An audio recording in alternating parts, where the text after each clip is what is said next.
morning. Good morning. Good afternoon. Good morning. Good morning. Welcome to this day. Yes. Welcome to another episode of Building Brilliance Book Club. I'm your host, Brian Wilson. I have with me Javada Hill. and Demetrius Lee. And we are reviewing today's book. First of all, Building Brilliance Book Club is brought to you by the Shire Book Club and Berkshire Hathaway Home Services, Fox and Roach Realtors. Our goal at Book Club, as always, is to build brilliance through reading and in discussion of the books. So today's book we're reviewing is The Ego is the Enemy. This is a book that we've read before in the past. So this is a review. Each of us had a book to pick. This was my book to pick for many reasons. So now we're here to review Ego is the Enemy. Nice. So, Javada, thank you How nice. for this. How nice. Thank you for this. I loved how you put this. You put this together for It's us. so pretty. and I got us mean, prepared. this was just my notes because sometimes I don't have my phone and like I want to shuffle through everything. So then it was nice to organize it and stuff and highlight it. Demetrius, can you hand me a pen, please? I sure can. Thank you. So, thank you. Absolutely. There was a couple of reasons that I picked this book, and I can explain to you briefly why. The incident that we had in the car. So I give the agents tasks, things to do. You know, like Aaron set up Rosemont for us Yeah. and got us access. Right. So I gave Demetrius a task, and Demetrius ran into a snag with the office in the task. And part of me felt like, how dare they interfere with our mission? Yeah. You know what I mean? I got Jocko on him. And as he was telling me why we weren't able to complete the task that I set him on, I felt my ego swell up. And I was ready to start my devious mind was kicking in. And I was like, all right, well, we can do this if they're not gonna let us. And so I started coming up with all these things and I said, wait a minute, hold on, stop. And all of a sudden, I heard the book, Ego is the Enemy. So then I stopped talking to you. Remember we were in the car and I stopped talking. We changed the subject completely because I didn't want to keep dwelling on it. And I didn't want my saboteurs to start taking over the conversation to make it something else. So later on that day, I went back to Ego is the Enemy. And that's how we got back here. Very nice. So it was me trying to put myself in check and not create a war with the office that didn't need to be a war. You know? So many wars. Yes, and I love the office, so the last thing I want to do is be at odds with the office. You know what I mean? And I didn't want to project that same war stance with my agents. Do you know what I mean? To have that same mentality. You know? So I had to check myself for myself and for my team at the same time. So thank you. Inside of Think Again from 2 weeks ago. What was there for me is that the manager asked if I wanted to do the Black Alliance thing. Oh, right? yeah. And in a split 5 seconds I said no. And I was like, It's her favorite word. yeah, right. I was like, man, am I saying no too much? Think again. Am I operating from my ego? So then 6 hours later, I was like, oh, I changed my mind, but then it was full. And I was like, all right, cool. I'm happy that I got off of my ego, thought again, Javada, maybe do something social, get out there, Right. But it was gone, and I was like, all right, I'm okay with it. It wasn't that result that I wanted, but it was the action to say, I changed my mind. Not I repent, but I come down, You just brought it down. Yes, brought it down, Yeah. but I was like, no. But thank you. So I said yes to that. Yeah. And then I should have said no to something else that I went to, but I said yes because I thought again. and tried to be engaged. I went to the vegan aid, the vegan. You didn't hear about the vegan? There's like a vegan festival at Naval Square. So my wife bought tickets for us to go to this vegan thing, and all I did was walk around and look for meat the entire time. I was like, "Is it meat in this?" The thing that was bothering me was they had a couple of stands that called it chicken, and I'm saying in my mind, how is it chicken and you telling me it's vegan? You playing with my mind here. I gotta go. But that was a whole nother story, just for me. But it tastes like you ever been to Spin City up like 40th Street? No. That's what's it. Well, anyway, it's a spot called Spin City, and they sell burgers, but they're vegan. They're a vegan restaurant. Yeah, I've had the vegan burger before, Yeah. but my mind still says this ain't meat. Oppositional, because Yeah. you clearly knew. Because you clearly know. what You the may thing was. know, but they got me hooked. You hear me? And I ain't Got you. vegan. They I got me. feel you on that. But the deception thing, don't tell me something is. Stop calling it meat if you're trying to Ego get away is the from me. enemy, Come up with okay? another name for it Ego other is the than a enemy. name that I already have equated with meat. Marketing, they're trying to ease you in. Right. Trying to Just ease come up with a Something brand like new chicken. something. Right. Give me a name that's not chicken. Because when I hear chicken, my mouth is already. Come on. Okay, so here we go. Ego is the enemy. So I had some questions for you guys here. In addition to Javada's wonderful selection of questions. Well, just a framework. Some things that I just like pinpointed, like be sober and vigilant. Like I like operating in the shadows and just sitting back and watching, playing the corner. You don't always got to be the star of the show. Oh yeah. Yes, I do. Right. That's just me. That's just you. If I was on the 4-man bobsledding team, I'd be the driver. I would be on the front. So here's where I had a challenge with the book. This is the second time reading, right? So the first time, it forced me to humble myself. But the second time, we just got finished watching the Olympics. I just got finished watching the Olympics. I don't know about everybody else. Yeah. But watching the Olympics, to me, is the highest form of ego. Yeah, I thought of You have to go ahead. I thought of Sakari when she looked at that girl and was like, Yes. ego. That's Ego. pride. But think about Simone Biles. I mean, to go out there and know you're the shit, and then prove you're the shit, and then come home with 7 gold medals, showing as proof that you were right. I love that. Do you know what I mean? Yeah. I mean, how do they come out? How do they go in and out of ego and humbleness? That's so cool. You know? That's really a powerful question. I want to say I don't know, but it is like you're supposed to be very humble. I think at the you gotta top. be humble in the winning, but you can't be humble in the execution. In the execution, you have to have a level of confidence that surpasses anything. You're beyond thinking about who else is next to you in that race because you're going to win.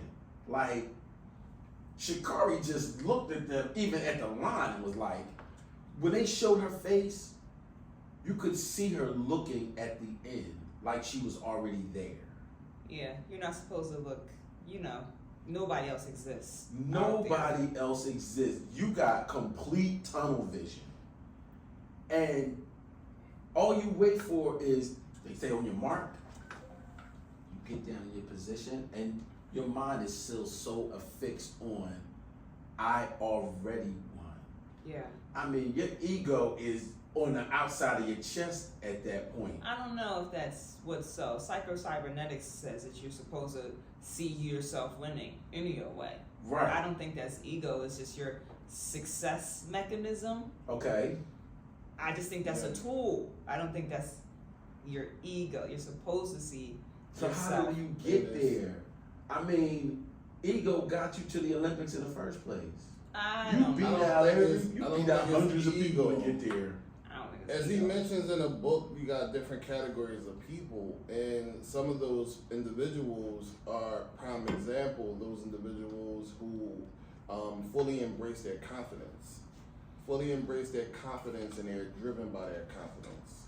You know, and it allows them to succeed level after level after level. And every time they succeed, they take a moment and step back, and they realize, you know, what got them there. Yes, And they humble themselves in that moment. That's after the fact. But I'm talking about however, before. I'm talking about before and after. The before part is the confidence, because a lot of us, we have that self-doubt, that split second of doubt, you know, and it's only defeated by that confidence. I don't think they can confidence. afford to have that. I don't think they can afford. Everyone has it. I don't Everyone. think. No, I don't. What I'm saying is, I don't think they can afford to have it.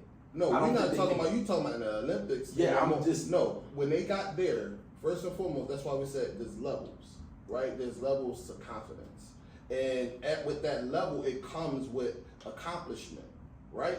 Every time you succeed and accomplish something, you know, some people who they lack confidence, or they smother that confidence with their ego. Every time they succeed in something, they're not looking back to reflect on what got them there.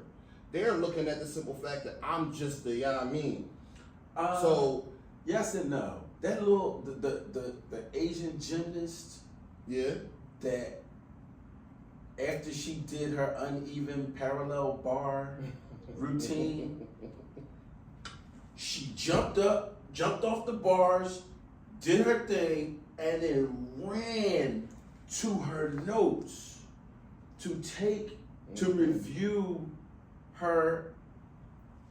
And they didn't show what she wrote down, but it could have only have been they said it was for her. She reviews her goals. She puts herself in a humbling mindset. You know what I mean? So she brings herself back to. So I think in the moment and pre the moment, ego, because that's why she had to go back and say, okay, I got to put myself back in check. And then reviewing her, I am good enough. I am important.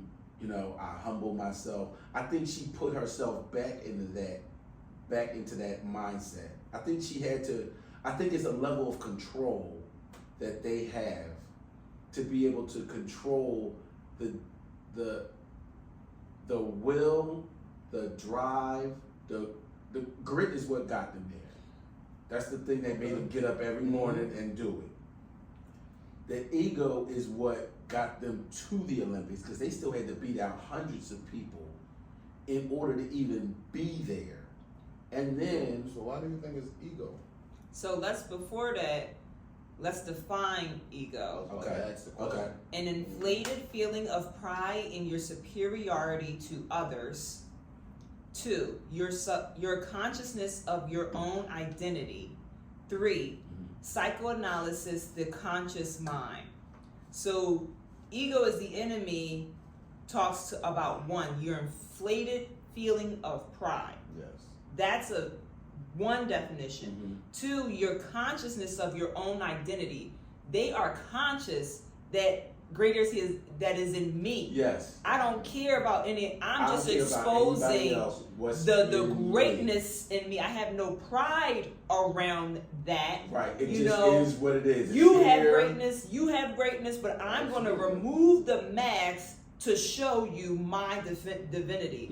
And then 3, the conscious mind, which is like psycho-cybernetics. Like I've already won because I removed so much of that yuck that I have inside of me. The fear doubt that I and got all the naysayers and all. They had to be able to control all of that. Yeah. And then I think they were able to bring out that bravado, ego-ness when they needed it, but they knew how to put it back in the box. And it wasn't so much pride. It Right. wasn't like It wasn't pride. Yeah. Because pride wouldn't have allowed them to even put it back in the box. Once it was out, it's out. pride. They in your face. They Right. look at me, look at me, look at Right. me. You And know? they did that when they ran around with their Olympic American But they had, I flags. think they, you know, They got it back Celebrate. together. yeah. They celebrated. So, You know, so they now here's my rejoiced in question. that moment. They rejoiced in the moment. Yes. You know what I mean? And they realized that Yeah. it was just a moment. Right, and they took it and they left it where it was at. They left it where it was at. They wasn't persistent on the sideline, throwing their hands in the air, and every time the camera flashed on them doing something. They was loving it. They was playing to the camera.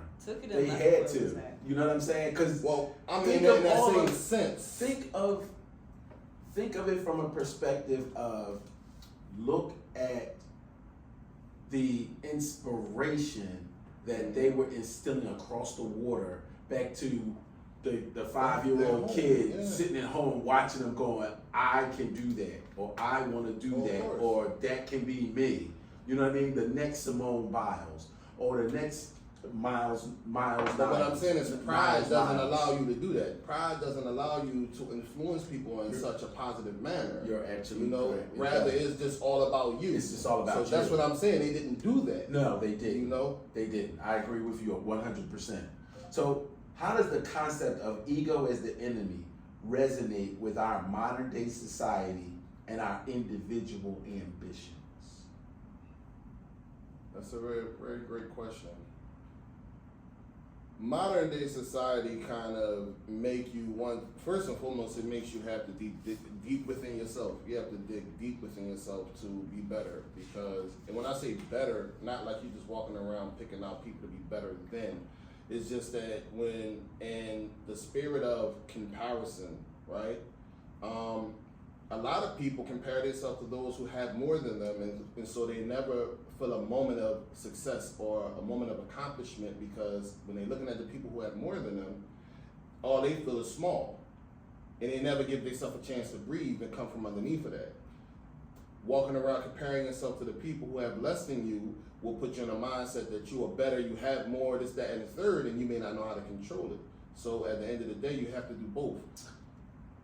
Go ahead. The ego within the individual, like myself, will allow me that when I see someone who has, because prime example, some people see people who have things, they want what they have without them having anything. So let's back up then. Let me ask you this. And I want you to answer the same question. But let me ask you this. Us as realtors, we have a specialized knowledge. Mm-hmm. And that specialized knowledge gives us some level of superiority over the people that we assist.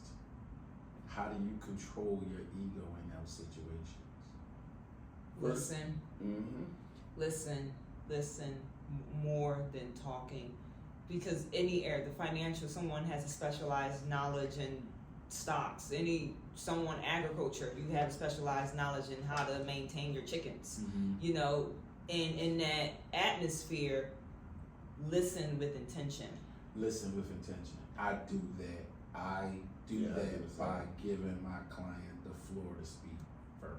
And listen for the emotion that's behind what they're saying. You can hear what they're saying verbatim, but behind what they're saying is an emotion, and that's what you're listening for. Yes. Mm-hmm. Yes. And then to Demetrius' point, like you said, like he touched on people. You look at other people who are, you think they're doing better than you, right? But the psychology of money, wealth is what you don't see. You don't know what they're dealing with. You just see what they present into the world, and it doesn't matter how well I'm doing. My ego and their accomplishments make me feel like nothing. It makes me feel like sometimes I go into these rooms and everybody does better than me, and they gonna be there flaunting their trophies in my face, and here I am with, you know something.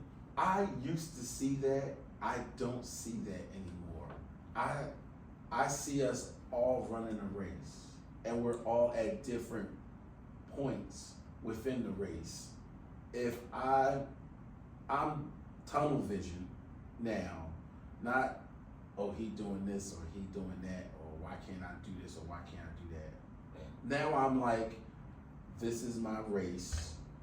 This is the race that I'm running. These are the shoes that I have. These are the tools that I have to run that race. Focus on what you have. Atomic habits. I like that, and Take it care of took small me. things. I got a great example for ego is the enemy. Look at the race. Look at the race the men was doing, and the guy who started celebrating early. And and the other guy came and ran past him. because when he turned to start celebrating early, what happened? The other boy just tripped took off. No, he tripped and stumbled and fell. Oh. Yeah, The he fall took- comes yeah. before something. Pride comes before the Yes. fall. Pride. Yes. But it So- took me a while to get to your point. I hear your point. Like, don't celebrate early. Stay humble. Like, finish. The race is not over until you cross that finish line. Stop slowing down before you get before that finish line. Don't Right. ever do I that. don't understand that. Come on. I never understand that. And I be yelling at them like, why would you slow down there? Yeah, That's like- when you need the gas the most. I That's put some people ego. That's what it do. That's what it does to them. Oh, I made it. I you think know. about 48 laws of power. See it all the way to the end. Yeah. The Yeah. end is that ribbon hitting your chest. Yeah. Absolutely. You know what I'm saying? And coming through that. It's not the 4 steps before. Right. You know, you gotta keep pressing all the way through. Atomic habits, because small things like that become a habit. You know, when you celebrate early or your ego always gets in the way and you It don't didn't never just control happen, it becomes a habit. Yeah. And it'll happen when you least expect it. That you're gonna jump out. It's like a jack in the jill box, right? It'll just pop out at you and now what? You So- stuck. So was that ego? Yes. Mm-hmm. I wrote stay in my lane, which you said Mhm. something about looking at other people when they get in the rooms, and I talked to the manager about this, and like reading the books, it's like everywhere in the world, it's 8 billion people in the world. Mhm. Somebody is not better than you, but they're on different levels of consciousness than you. I'm over here comparing myself to people that's 9 years older than me. You know, like Javada, Yeah, come yeah, on, start. they come on, like stop, Jay. Then I'd be like.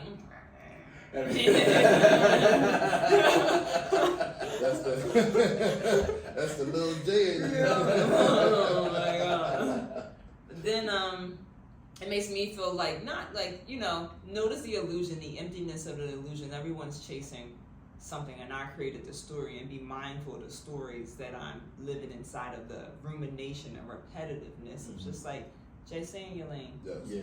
yes. Just you wrote Yeah. something here that got me to my question. In what way can ego hinder personal growth and success, and how can we overcome it? You say manage yourself, Separate, like, reevaluate and update my identity, making decisions about Delron, unfocused. yeah, like in the story he talked about DeLorean. Don't worry. The cars, and he always was doing something, and in the car Oh, brand, yeah, it yeah. failed, and like he was a successful, powerful person, but he couldn't like tunnel vision, where he needed to be. So I wrote down unfocused leadership and managing yourself. Like sometimes I'm 33, and like people older than me, coming for me, and it's like, this is not, ego, but like I'm powerful, Right. and like I'm trying to stay humble, but I move things, I move people that's around me, things shift around me. Mhm.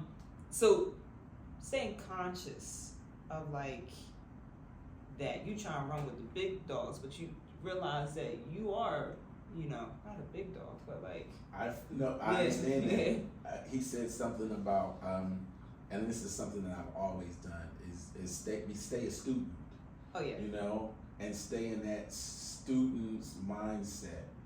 For years I walked around with my laptop in a backpack, like I did in college. still do. Right. So I was, in my mind, I was like, okay, I'm staying a student, So that was me personifying my student abilities. Now my studentness has grown up and I carry a briefcase, Yeah. but I'm still always grounded Learning. in the mindset of learning. You know what I mean? It's For sure. habitual now for me at this point. I think there's levels as we say, levels to everything, you know, and until you hit that top level, then you can graduate to the next phase.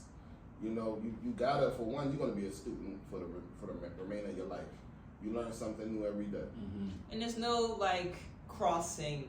There's nowhere to arrive to, and I think that's where I'm getting to. There's nowhere to arrive. Every single day, you gotta like do the same thing over and over again. And so I used to like be like, when is I'm gonna be successful? Right. You know, if I'm not successful today, I'm taking myself out. You know, like it's a wrap. It's a wrap. So now I'm just like in the moment, like moment by moment, like conscious of like what's going on in here, Jay. What's going on in here? Mm-hmm. So, share an example from your own life when you notice your ego getting in the way of your progress or relationships. Separation, like we're all inherently related, and I can act like I don't belong or like I hide or separate myself when inherently I bring something to the space. I bring something to the environment, and my maybe pride or ego or unforgiveness, you know, just keeps me out.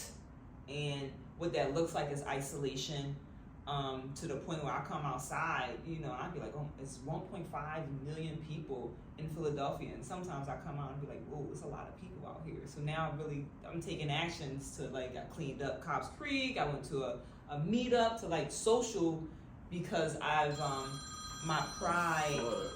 You alright? Yes. I was gonna do one more.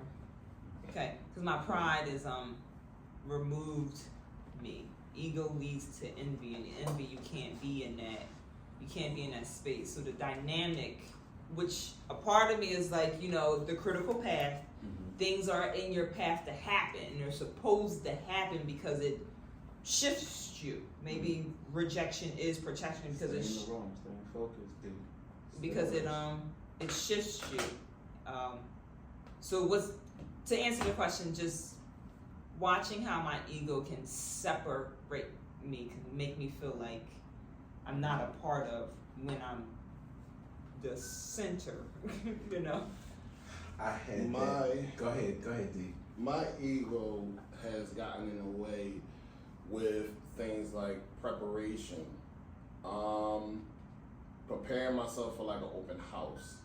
You know, my ego tells me I'm gonna kill it, and then I get there and realize I didn't prepare enough for this. Because as I go to knock on doors, I haven't mentally prepared myself for the news. I put my mindset on I'm gonna get a yes no matter what, but I didn't think about the objections I was gonna receive. You know, I had times where a kid came to the door and, hey, good morning, how you doing? Your mom and dad home? Yeah, they upstairs. Okay, can I speak to one of them real quick? And they come downstairs, what am I getting out my bed for? What's going on? What's the problem? Mm-hmm. Oh no, it ain't nothing like that. We just having to open the house and the door slammed. Boom.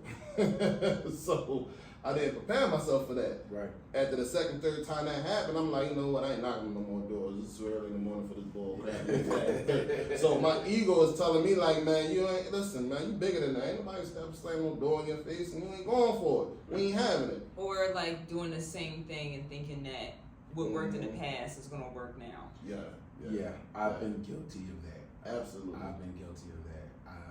It was a point where I wouldn't even really prepare for listing appointments because I was so confident I was just going to get them. Yeah. Because I'd walk in, it's like, it's the Brian show. Why wouldn't you list with me? That was my mindset. Mm-hmm. And I would get to the listing appointment. I got the one listing appointment in particular with that attitude and mentality because it was people that were referred to me. And I figured, okay. And then I got there and they were like, yes, and we're interviewing other agents. And I was like, oh, I didn't know I was in competition. I just thought I had it. Mm. And like I had nothing with me. I didn't have any, and this was back at a time when agents were preparing like folders for presentations, and they were going through folders of this is what we do, and this is my company, and this is the services that we offer. I had none of that. And I saw the presentation folder from the other agent. I got invited back for a second interview, so I tried to get prepared for that second interview. And I just by happenstance saw the package that the other agent left. I was nowhere near prepared. I was nowhere near prepared as I should have been. So that humbled me to say, okay, you getting a little cocky, you getting a little ahead of yourself. It's not all about you. Yeah. You have to understand that you are here as a guest in somebody else's home to provide them with information. You only have a short window of time. You need to get in there, present everything you need to present them in a professional manner, answer all of their questions, and then get the hell out of their house. It was so many times that I've had to learn that. My hard-headedness didn't allow me to learn that lesson. So this book really helped me. I lost a good friend's listing for that same cockiness, because I walked into their house like I normally walk into their house. Humble yourself. And I thought it was like just me and him. And then his wife came in, who I knew very well, and she knew me as the drummer. So she knew me as the jokey drummer, you know. Not the professional. Not the professional realtor, which is who I should have brought. But I came as the jokey drummer because I just thought I was coming to my friend's house. And I didn't realize I was being put under the spotlight of, oh, you're a realtor now. But you created that story too.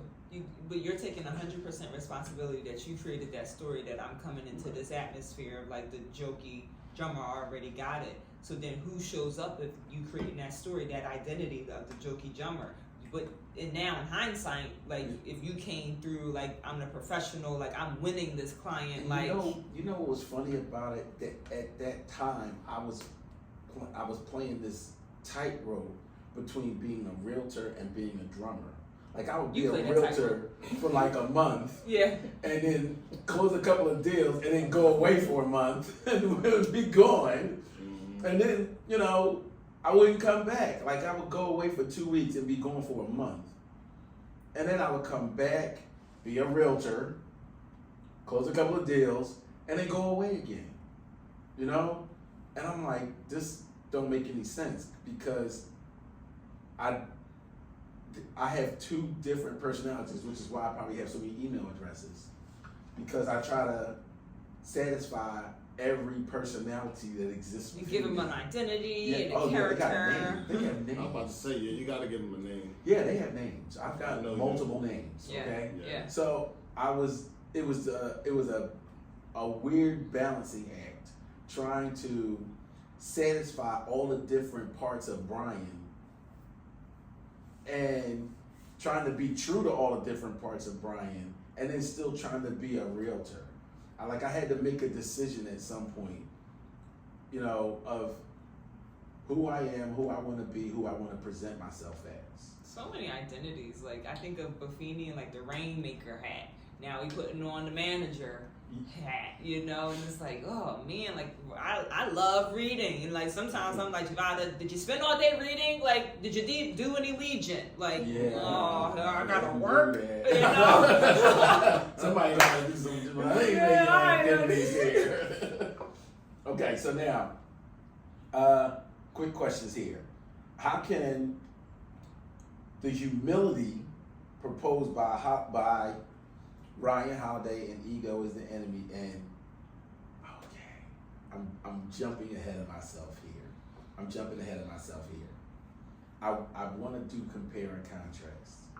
I know it's a little early, but I was really inspired to do compare and contrast, because the second read of this book, I did not completely agree with everything that he said. The first time I read it, the first time I listened to it in Audible, I sucked it up I gathered myself and I started hewing off the rough edges that were ego. And the second time I listened to it, I said, okay, I took off the rough edges, but now you're asking me to boil away what I consider salient parts, because it created this weird Q&A within myself, and I started thinking about Viktor Frankl, Man's Search for Meaning. Mm-hmm. And I was like, how do you balance the two? So now here's my question as a result. So how can humility and a sense of purpose together work together to create a balanced and effective leader? Because I think, I get what you said around. You said something around. It's recorded. Now I'm in this space of we're doing all this reading and we are already that which we seek. So define the balance between humility and the leadership to know that it's already within me. There's nothing out there for me to achieve. Psycho-cybernetics is just a tool to remind yourself you have the success mechanism inside of you. Right. It's already there. Viktor Frankl, he has the spirit of life because he didn't go into the barbed wire. He didn't smoke his last cigarette, right? And that's already inside of you, and to know that is you. I think that is more to know that I'm a top producer already. Know that before March 2025, my name is going to be called in the awards ceremony. Whether I'm there or not, my name is going to be there because I'm already I'm declaring that. And you have to. Yeah. At some point, which is why I had a problem with some sections of ego is the enemy. But it's not coming from pride. It's you also said, I'm doing this because sometimes I look around me and I'm like, what's another black prominent female leader here? And I'm looking for the person, and you are that which you seek. If you looking outside of yourself, you are that person. So then I'm like, well, I ain't 100% responsible, He made me change my concept of purpose. He made me focus more on a concept of purpose, purpose driven. So now it's not I've hit the end of the finish line, the tape has crossed my chest, and it's a wrap. It's I've crossed the tape, get back to work. And enjoy the work, because it's not about you. Take I out of it. We say I too much. You're supposed to be in the light. That's what I was getting ready to touch on. I honestly, I do what I do for the people. I've grown up around too many people who lost out on opportunities, who never had the opportunity, who never knew the opportunity exists. So I delivered a message to them, and I try to help them understand that you have an opportunity that is just waiting for you. Because unlike us, we see who we are, we know who we are, or we identify who we are. We identify our goals and we go after them, right? But you have many people, and I had a moment in my life where it was nothing but doubt.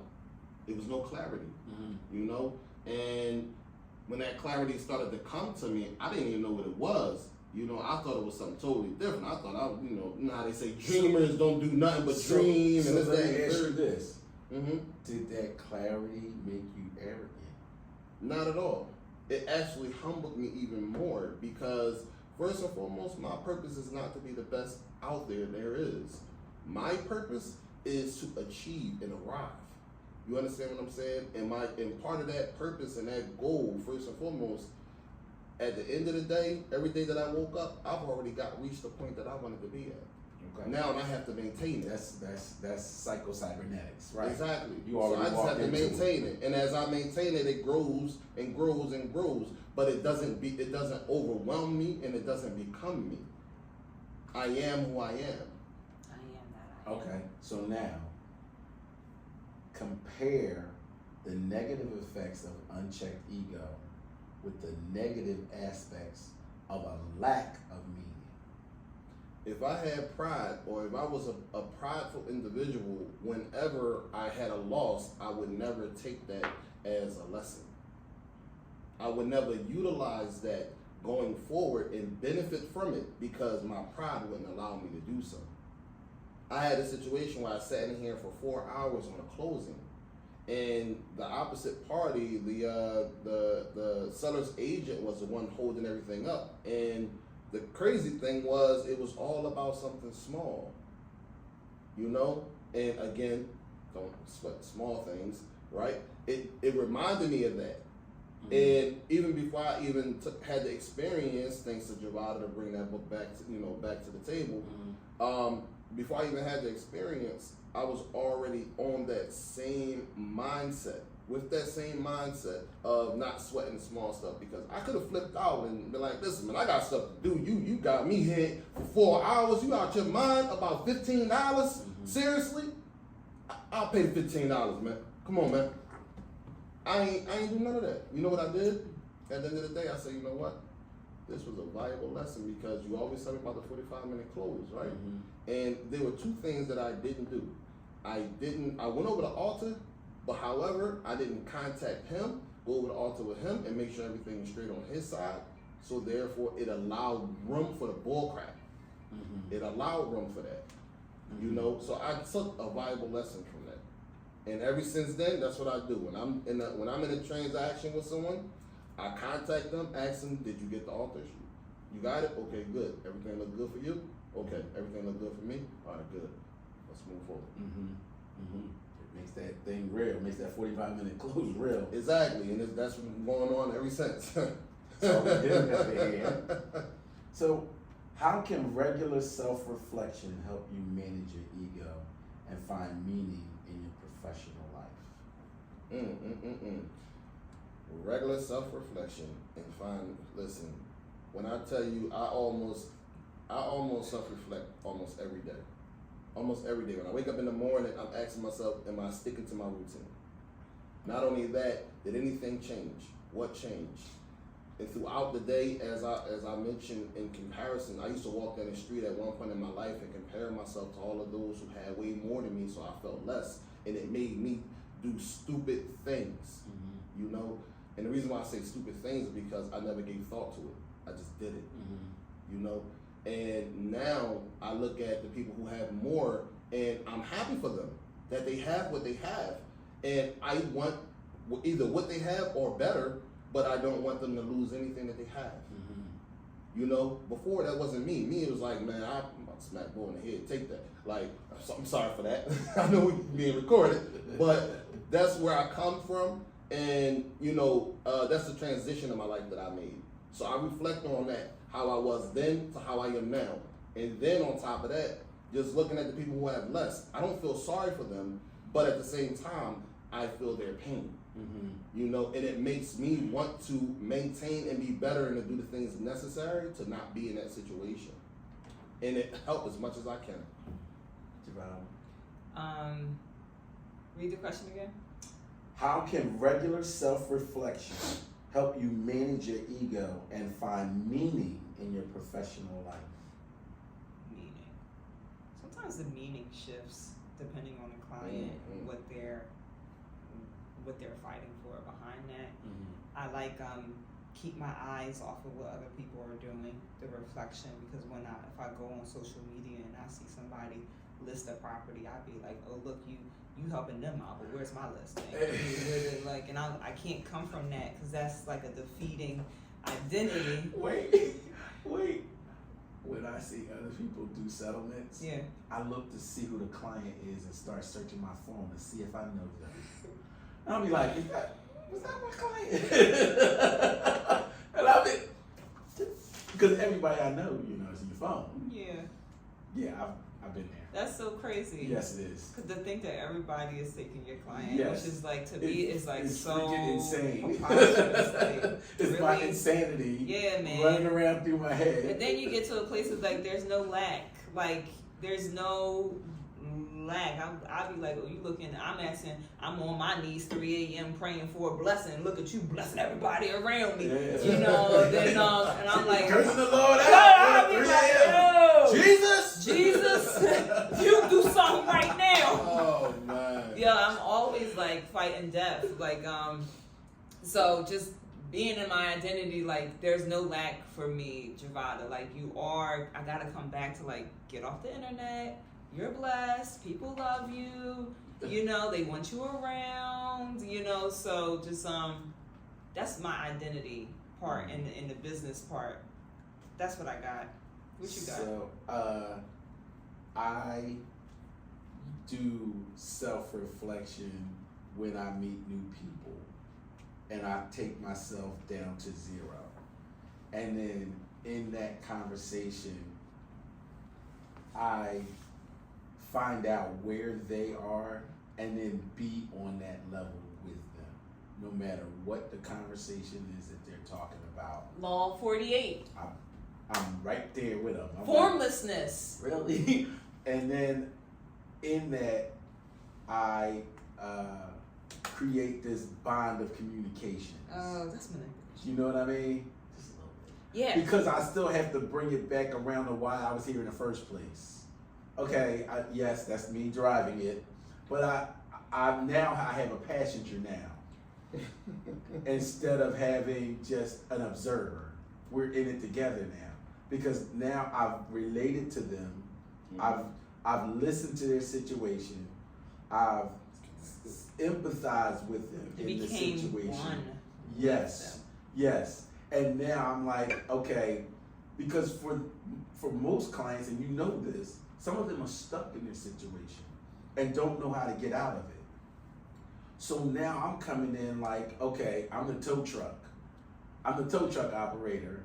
Get in the tow truck with me, and we're going to get this car together out of the situation, out of the muck and mire that it's in together. Because I built up a confidence level with them because I've allowed them to vent and air and let me know where they are. I actively listened. How to influence friends and how to influence, Win friends and how to win influence. friends and influence people.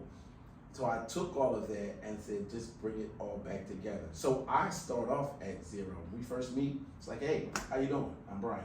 That is perfect. That's law number 48. Be formless. Formless in it. Formless. Be like water. Like, I am not any person. I am not any particular set, and then you mesh and you become one, and then they trust you. They trust you. But you know, like I'm not saying that's manipulation, but if you know, like, this is what I gotta do, I gotta like get out of myself a little bit, and We're then like I can, surgeons, and then I I'm can telling tweak you a little Right. bit. We are really like Man. surgeons. And it's definitely not manipulation, because in order to really provide the best service, quality of service you can provide, you gotta really be able to step outside of yourself and understand who this person is that you're dealing with. You're not there because you are who you are in a sense. You are there fully to service them. So it is about them in that moment. It's not about you. So stepping outside of yourself, you know, because you know you that boy or you know you that girl. Right. You know, I it ain't leave all about that. I leave that in the car. It ain't about none of that. So when you just, you know, when you want to remove all that, now you're open-minded and you're receptive to who they are. You know, and so then that's when you form that bond. Because I also, a couple of listen appointments that I went there with the wrong mindset. I'm gonna show them who I am. Mm-hmm. But they don't need, like, you already got the interview.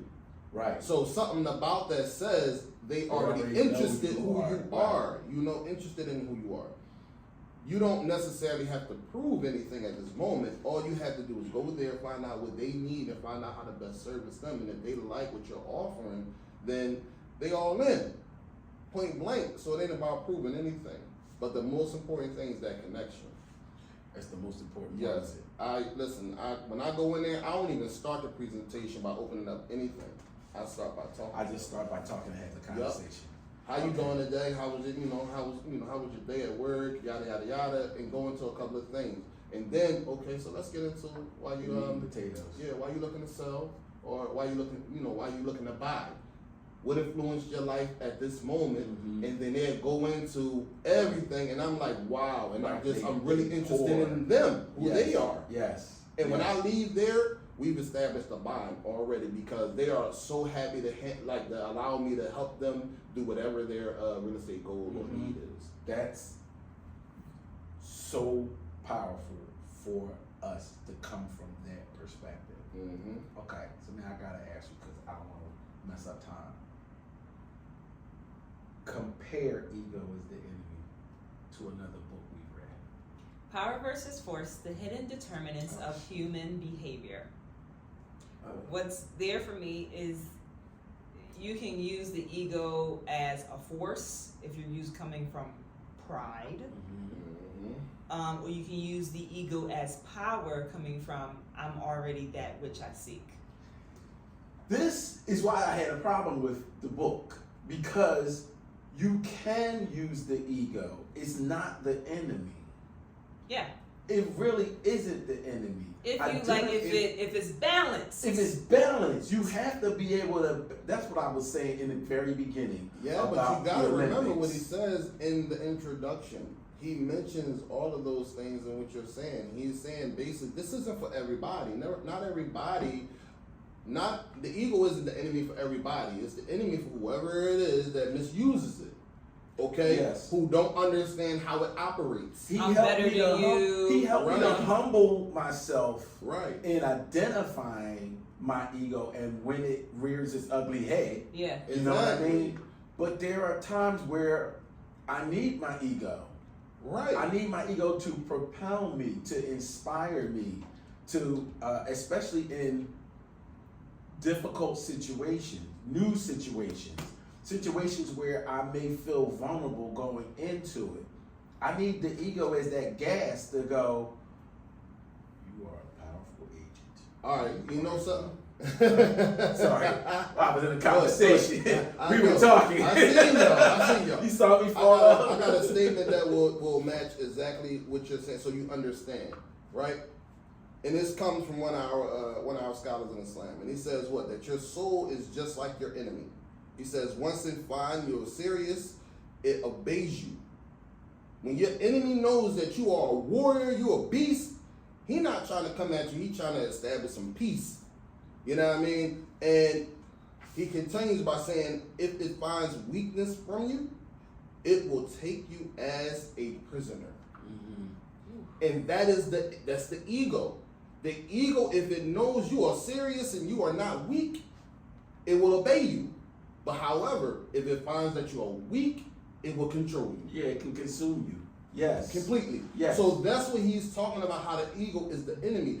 Don't be fooled when your ego is driving you, when you are successful or you achieving and all that, because the moment you slip up and you don't realize that this ego that's driving you is the same thing that can burn you out, crash you, take your life away from you, ruin everything. I got the soul is your mind, will, and emotions. And the ego in the definitions is equivalent to self. We just getting back down to zero. Absolutely. Yes. You have to boil it back down. Absolutely. This book helped me to realize the power of my ego, but also the control of the ego. Power versus force was a really good pull. I was on Viktor Frankl in my comparison and contrast, because I kept trying to understand the balance that Viktor Frankl had in knowing that he was going to live through this without living what he knew. Like, he had to know it within himself, but not outwardly express it. You know what I mean? Because that was the pride part. I think it would have just gotten him killed, you know? But he had to still humble himself and almost be invisible amongst the rest of the Jews, so he and the Germans to not get killed. So it was a very high stakes psychological warfare for him, and it literally was life and death every second, not every day, every freaking second. He had to outthink them and not let them know that he was outthinking them, and then still be confident enough in himself to say, I can come through this. And his focus and purpose was his wife, because he didn't know whether she was alive or dead, but in his mind he was like, that's my North Star, is her. So the balancing act that he had to, the tightrope that he must have had to be on every second.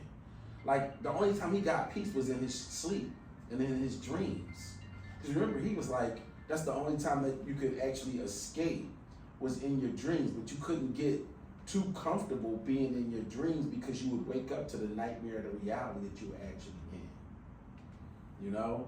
The contrast of it had to be just, it could have just destroyed you, you know? Because you go to sleep and you're in a dream and like, oh wow, this was a great dream, and then you wake up and you like, oh shit, I can't be happy.